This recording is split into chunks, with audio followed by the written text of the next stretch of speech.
नमस्कार।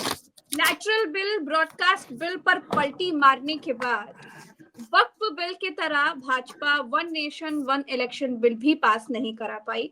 One nation one election bill भी JPC में चला गया। गौरव गोगोई ने बताया कि one nation one election bill में चुनाव आयोग को यह अधिकार मिल जाता है कि वो विधानसभाओं को भंग करा सकते हैं। तो क्या है ये one nation one election bill? साथ ही साथ क्या ये वाकई संविधान के खिलाफ है या अच्छा है या बुरा? ये सब समझने के लिए आज हमारे साथ अशोक वानखेड़े सर हैं। वो बेहतर बताएंगे कि आज वो हमारे साथ।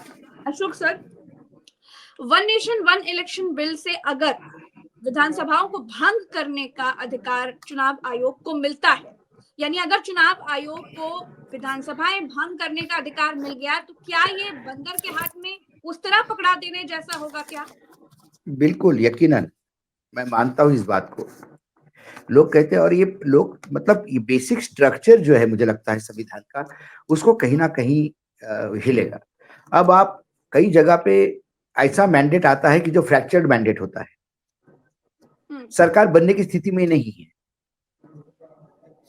ऐसे में फिर से इलेक्शन किए जाते हैं। कई बार 2 महीने में भी इलेक्शन होते हैं। ये टर्निंग पॉइंट है। हर हर चुनाव प्रणाली में आपको कोई ना कोई खामियां मिलेगी, लेकिन बेस्ट खामियां हमारे यहाँ जब शुरुआत हुई, जब संविधान हमने एक्सेप्ट कर लिया और संविधान के हिसाब से चुनाव सरकारें बनने लगी, तो पहले 1-2 चुनाव सब साथ में होते थे।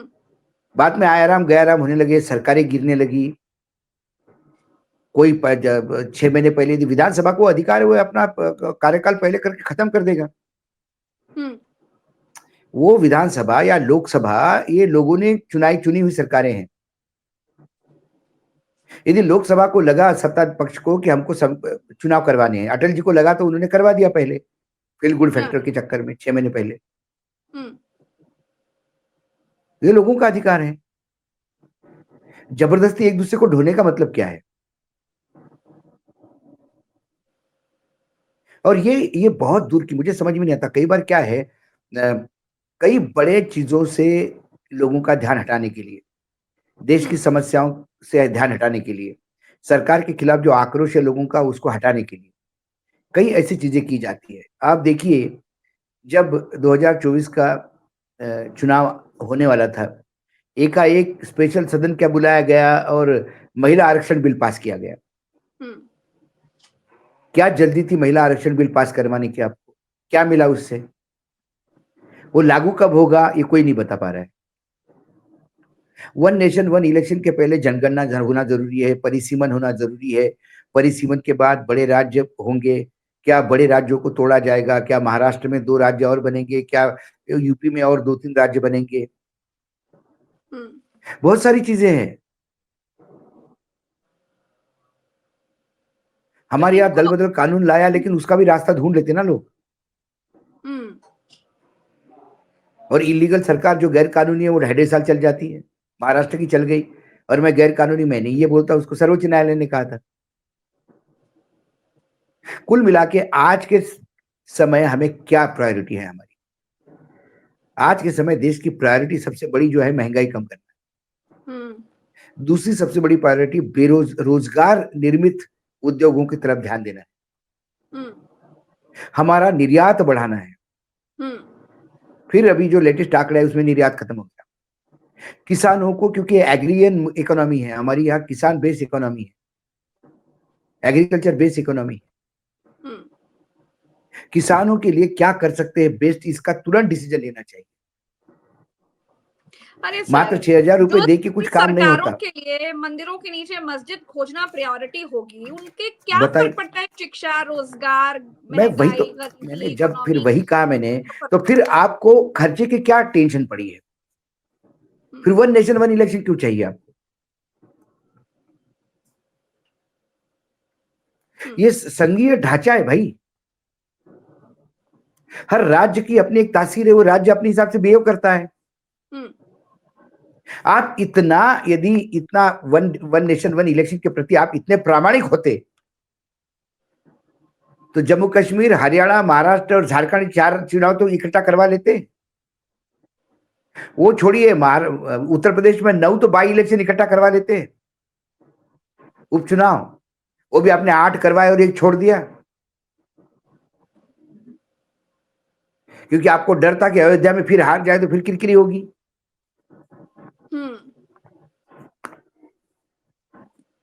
तो ये लोगों को ज्ञान देने के लिए आपको वन नेशन वन इलेक्शन है, और जब आपकी सत्ता है, आप कर सकते हैं। तो कहा गणपति का फेस्टिवल है इसलिए महाराष्ट्र में चुनाव नहीं हो सकते, दिवाली में हो सकते।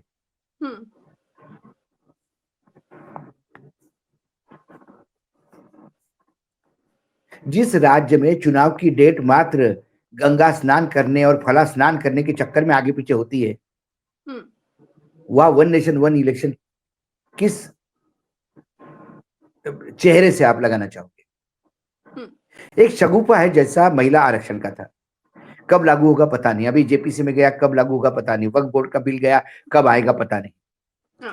क्योंकि आपको अडानी के ऊपर जो सवाल उठ रहे हैं उसको आपको ये करना है, आपको विदेशों में किरकिरी हो रही है, आपको सब दूर से, मतलब बांग्लादेश जैसा देश, छोटा देश, वो भी आपको आंखें दिखा रहा है। आज प्रधानमंत्री के ट्वीट पे उन्होंने कहा कि आपका सहयोग था।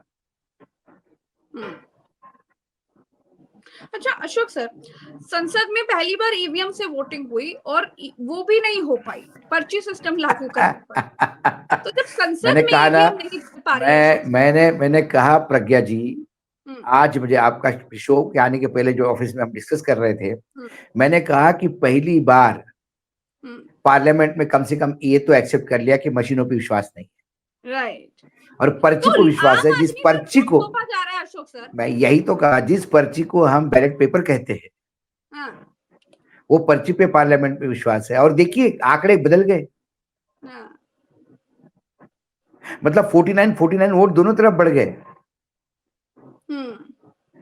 मतलब करीब करीब 92 98 98 वोट्स गायब थे।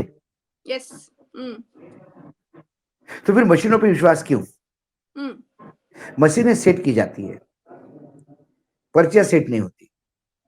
सवाल यह है, मशीनों से हारे हुए स्टेट में आप सरकार बना सकते हो, हरियाणा, महाराष्ट्र, पर्चियों से नहीं। और आज ताज्जुब मुझे इस बात का लगा कि भाजपा को भी समझ में आ गया होगा कि 272 का तक जुगाड़ नहीं कर पाई है। आज क्या हो गया, कितने लोग एब्सेंट थे? कुछ भाजपा के भी लोग एब्सेंट थे। व्हिप जारी होने के बाद लोग कैसे नहीं आए?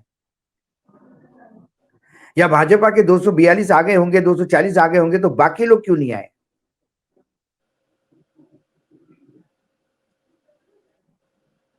सवाल ये है। तो क्या वन नेशन वन इलेक्शन के लिए एनडीए का कुनबा इकट्ठा नहीं हो पाया?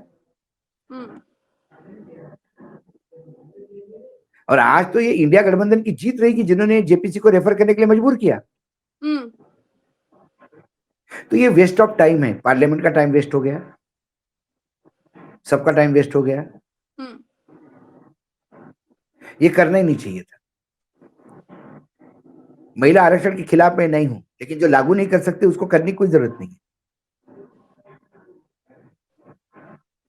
मतलब मैं कार खरीदूंगा, पहले गैरेज ही बांध दिया, सारा पैसा गैरेज बांधने में खत्म कर दिया, और अपनी साइकिल बेच के गैरेज बांधा बांधना पड़ रहा है, और बोले कार के लिए गैरेज, और कार है कहां?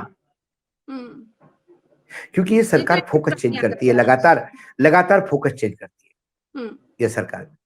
अशोक सर, समाजवादी पार्टी कहती है, मैं पढ़कर बता देती हूँ, कहीं एक देश एक चुनाव की जो योजना है, ये चुनावों का निजीकरण करके परिणाम बदलने की साजिश तो नहीं है? ऐसी आशंका इसलिए जन्म ले रही है क्योंकि कल को सरकार ये कहेगी कि इतने बड़े स्तर पर चुनाव कराने के लिए उनके पास मानवीय और अन्य जरूरी संसाधन ही नहीं है, इसलिए हम चुनाव कराने का काम ठेके पर दे रहे हैं। इस पर बिल्कुल करेंगे, बिल्कुल करेंगे। अडानी की कोई कंपनी आएगी, चुनाव प्राइवेट लिमिटेड, चुनाव कराओ प्राइवेट लिमिटेड, अडानी पोल सिस्टम्स प्राइवेट लिमिटेड, उसको मिल जाएगी बिल्कुल। और देखिए वन नेशन वन इलेक्शन का भी क्या, किस चुनाव आयोग पे विश्वास रखे? वन नेशन वन इलेक्शन, विधानसभा लोकसभा सब इकट्ठा ना। महाराष्ट्र में एक नांदेड़ करके लोकसभा कॉन्स्टिट्यूंसी है जी, उसमें 11 विधानसभा है। अब वहां पे उपचुनाव हुए लोकसभा के, विधानसभा के साथ, मतलब वन नेशन वन इलेक्शन जैसा ही अब टोटल जो विधानसभा में वोट गिरे और जितने लोकसभा में वोट गिरे उसमें 1.5 लाख का फर्क है। मतलब 1.5 लाख वोटर विधानसभा की वोटिंग किया, लोकसभा के किया ही नहीं। जो वोटर वोट करने जाता है वो 2 मशीन रखी रहती है वहां पे लोकसभा विधानसभा के समय, कोई अलग अलग बूथ नहीं रहते, एक ही बूथ में 2 मशीन रहते हैं। आप वोट देने जाते हो इसका मतलब आप वोट देने जा रहे हो। तो जब वोट देने एक मशीन पे जाएगा तो दूसरे पे नहीं जाएगा। तो जो 1.5 लाख बढ़े हैं उसका परिणति क्या हुई? विधानसभा में जो वोट गिरे वो 1.5 लाख ज्यादा है लोकसभा से। तो लोकसभा में कांग्रेस जीत गई और विधानसभा के सारे सीटों में बीजेपी जीत गई। यह है वन नेशन वन इलेक्शन।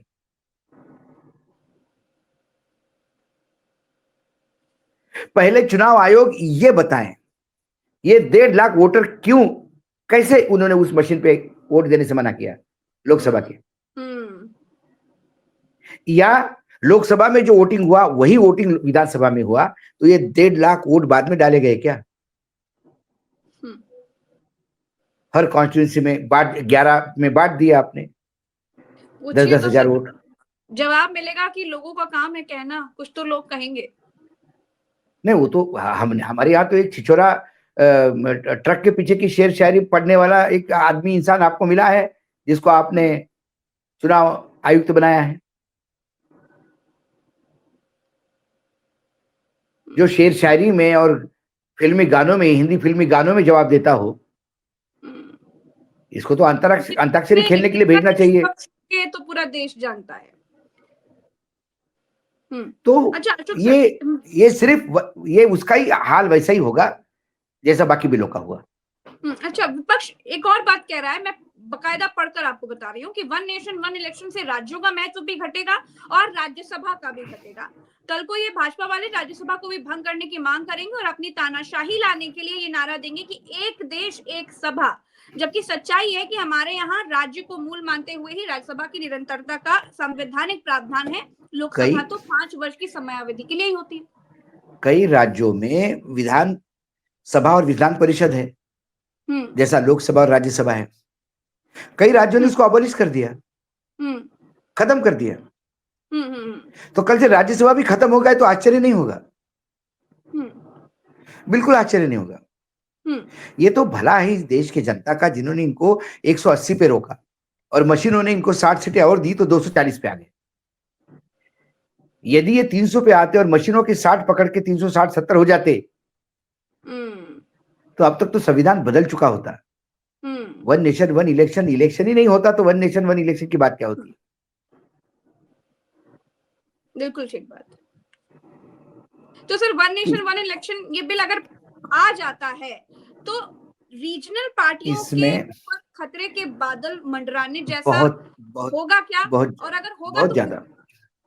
देखिए, 2 बातें हैं कि रीजनल पार्टी को लोकसभा और विधानसभा साथ में लड़ना पड़ेगा और अक्सर विधानसभा और लोकसभा में हमने ये देखा कि रीजनल पार्टी जो होती है वो विधानसभा में उनका ज्यादा स्टेज से होता है, क्योंकि सरकार में वो आती है। और लोकसभा कई बार वो वॉश आउट भी हो जाती तो उनको फर्क नहीं पड़ता, क्योंकि हरियाणा में जैसे 10-11 सीटें हैं, 10 सीटें हैं हरियाणा में। अभी देखिए, वो 10 सीटों से कोई सरकार बदलना गिरने तो नहीं है केंद्र की, लेकिन 10 सीटें उनके लिए लोकसभा की इतनी इंपॉर्टेंट नहीं, लेकिन विधानसभा की 90 सीटें भयानक इंपॉर्टेंट है, क्योंकि वही सत्ता में लाती है और उनका इंटरेस्ट दिल्ली के बजाय सत्ता में होता है। अभी तेलुगु देशम देखिए, जिसके बैसाखी पे सरकार है, उन्हें कहा हमको कोई भी मंत्रालय दो, हमको फर्क नहीं पड़ता, हम तो राज्य के लिए पैसा दो बस। वो स्टेट ओरिएंटेड होता है। और अक्सर जो नेशनल पार्टीज होती है उनको लगता है कि लोकसभा के साथ विधानसभा करने में उनको फायदा इसलिए है क्योंकि वो अपना जो फेस है, राष्ट्रीय मान्य फेस, जैसे आज हम कहे कि भाई एक फेस है मोदी जी, तो मोदी जी को लोकसभा में समर्थन, जैसे दिल्ली का देखिए, दिल्ली में विधानसभा में आम आदमी पार्टी आती है, लोकसभा में बीजेपी क्लीन करती, स्वीप करती है। तो लोकसभा का ही कलेवर यदि विधानसभा में एक्सटेंड करे तो ये बीजेपी जैसी नेशनल पार्टी का बहुत फायदा है, जिसके पास संगठन है और जो अपने पैर फैला रहा है। कांग्रेस के पास संगठन नहीं है। कांग्रेस के पास जो पुराने पुराने जो पुण्य किए हुए हैं, जो पुराने लोगों ने, जो उनके बाप दादाओं ने, उन्हीं का रूट स्टॉक खा रहे हैं। वही जो पुराने कांग्रेसी, उन्हीं के भरोसे पार्टी चल रही है।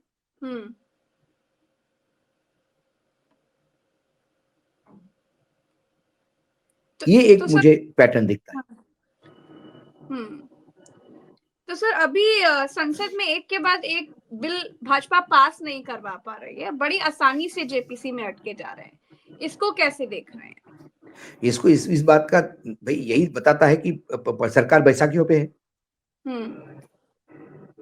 सरकार सिर्फ मन की बात करती है, जन की बात करने में सरकार को डर लगता है। और इसी सरकार जगह पे क्योंकि विपक्ष बहुत भारी है इस बार, तो इस तरह के बिल तो बड़े आसानी से पास हो जाते। अरे जैसे 3 किसान कानून पास हो गए, वैसे ये भी हो जाते। संविधान ताक पर रखा होता।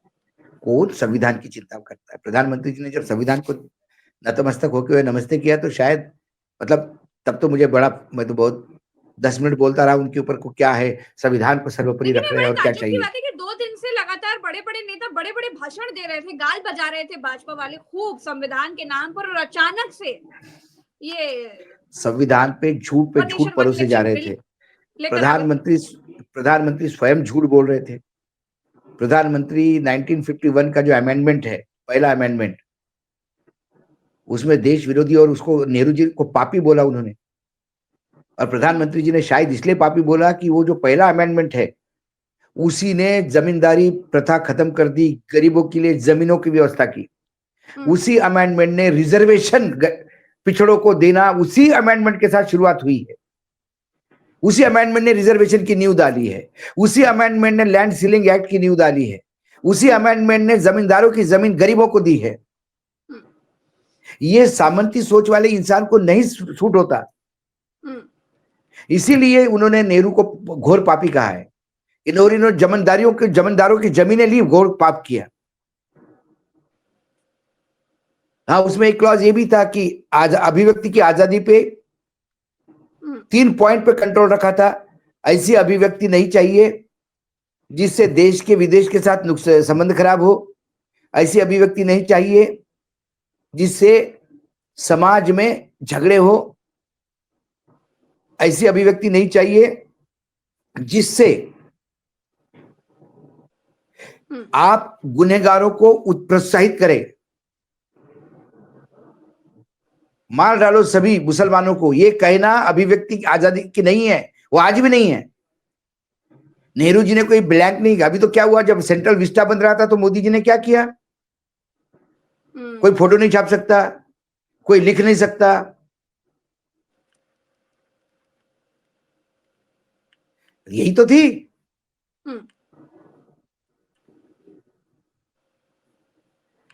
तो जो सरकार दलित विरोधी है, जो सरकार जमींदारों के साथ है, उद्योगपतियों के साथ है, वो हमेशा नेहरू को पापी मानेगी और पहले अमेंडमेंट को गलत मानेगी। इनको अभी संविधान समझने में टाइम लगेगा। संविधान पढ़े तो सही, संविधान पढ़े तो सही।